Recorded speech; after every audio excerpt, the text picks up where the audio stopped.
When this second car in the Hot Wheels Elite 64 series was released, I knew I wanted to get one because I had an idea what I wanted to do with it. This is the 1996 Toyota Chaser JZX100, and it's a beautiful car. It's a premium car. They've achieved negative camber on the wheels that we'll take a look at later. But I had an idea what I wanted to do with it the minute I saw it online. So I ordered one. It showed up pretty quickly. As you can see, there's some premium features to it. It does have real riders. The detail's fantastic. And so I immediately drill it out. Yeah, I think I've mentioned before that I don't really collect cars. I like customizing them. And that's basically what I collect are customs. But when I find something I want to tweak, I can't resist it, even if it's a premium car. So as you can see, this has a lot of detail. The glass is held in. There's some pins at the front. There you see at the bottom of the front windshield. And there's the post in the roof. There's a screw holding the interior in place, which naturally intrigued me for a Hot Wheels car. So I undid that screw, and as you'll see, once I take this off, the wheels fall off. The way they achieved that negative camber was they used stub axles, which is a pretty cool idea, and it worked really well. There you see the interior chunk. The dash comes right out. It's held in place by that screw that you saw me remove. Now the interior, it appears that that's all molded blue plastic and they've painted portions of it gray. We'll get back to that in a minute, but I did have to drill that post in the roof to get the glass out. And naturally, you have to be extra careful with it. And like I said, there's those two little pins at the bottom of the front of the windshield that also hold it in place. So it's held in place really well. I like how they did this. So there you see the casting. It has a lot of great detail on it. The one thing I wanted to remove, and I do the dry erase marker method to remove the tampo, is the Hot Wheels logo that's at the back. And I don't know why, I just really don't care for the Hot Wheels logo on the cars, even though it is a Hot Wheels car. It doesn't seem very realistic to me. And so that had to go. I left the other sponsored decals or tampos at the bottom of the door line.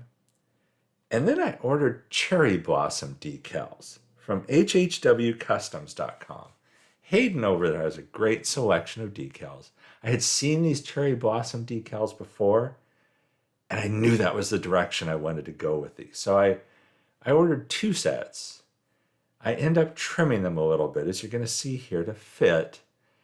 And I also took a small chunk of the cherry blossoms and put them back where that Hot Wheels decal was originally, coming off the rear wheels. So it didn't take much trimming. And I do like the end results on this. And so it was very easy to basically duplicate the decals from one side to the other. Because fortunately, there's so much detail on this car that they're like little alignment checks to make sure you're putting these matching on both sides. The body's very well done. The detail on the body is very well done. So there you see it after the addition of the cherry blossoms. And I thought it looked pretty good. I thought it worked well with that. Now the real rider wheels, the rubber comes right off of those. And so basically I just stripped the rubber off all 4 of these stub axles with wheels because those aren't going to stay blue. I end up painting those, and I'll show you the can of what I use here in a minute. It's not like it's something I haven't used before. But what I was doing here, I basically just taped them down like that. And that's how I ended up spraying them. I just used the tape to hold them. And so those were ready to be sprayed.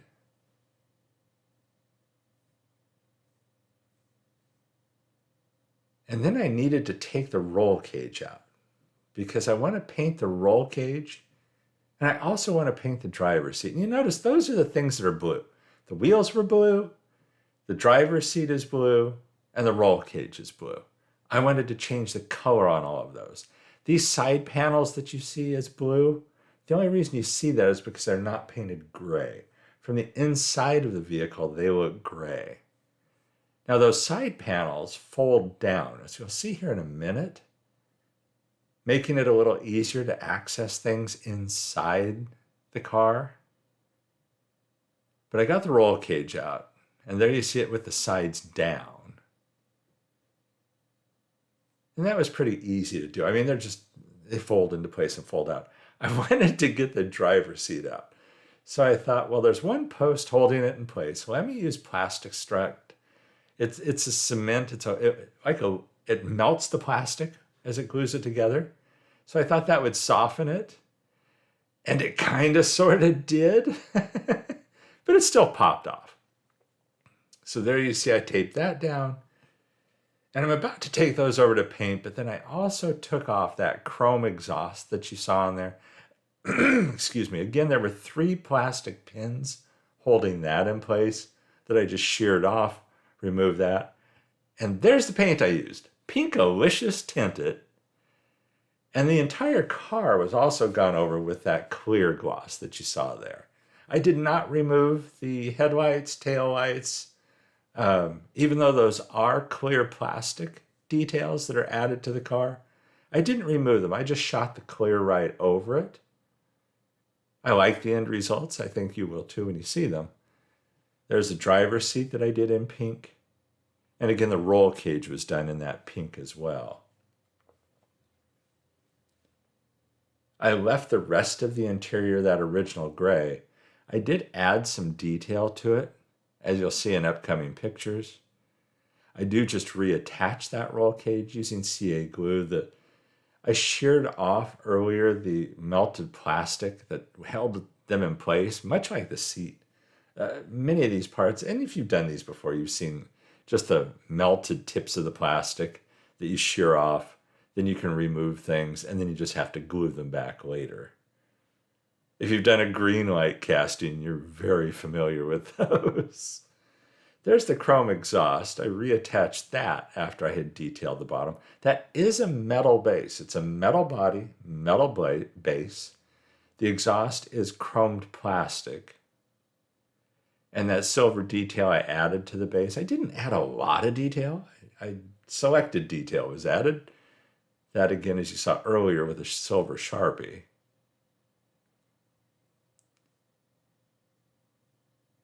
I did detail the dash and steering wheel, as you see there. And again, those were done with paint pens. Now the fun part, those stub axles, that interior holds the stub axles in place. So the dash has been reinserted into that interior. The screw goes through that dash into the base. And that entire center section, if you want to call it, that plastic interior section, is what holds the stub axles into grooves that are in the body. It's a real brilliant way of doing it. You know, I'm not a big fan of camber wheels, but it's a great way of doing it. Stupidly, I forgot to drill it out.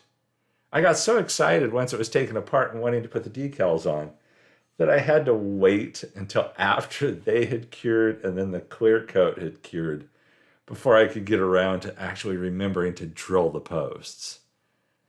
Yeah, fortunately it doesn't happen often, but when it does, it's pretty scary. And you see me being extra careful with the paint because again, I've clear coated it now.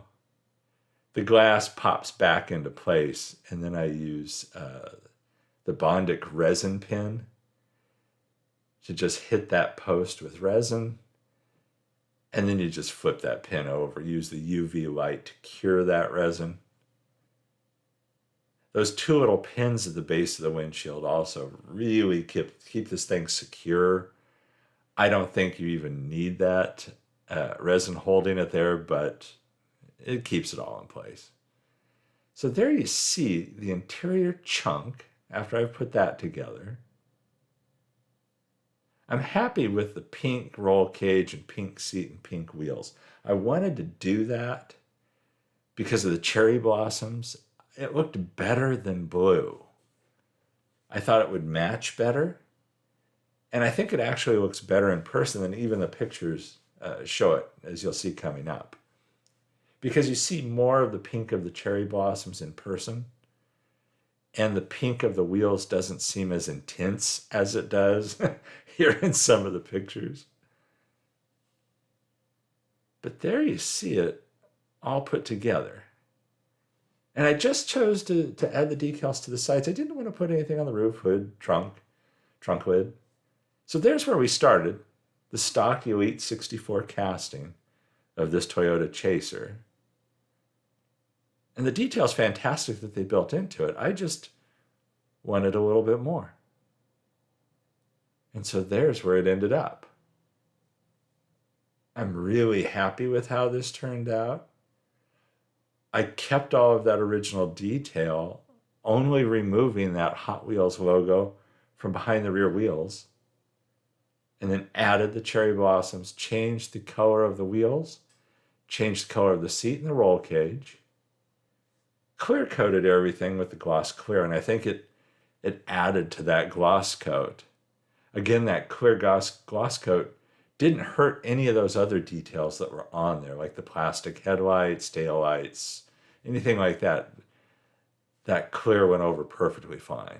So there you have it. I hope you like how this turned out. I'm really happy with it. I don't do enough of these kind of cars, and so I'm hoping to do more of these this year. So wish me luck. I hope you like this. Everybody, stay safe and healthy out there. Thanks for watching the video, and I'll catch you in the next one.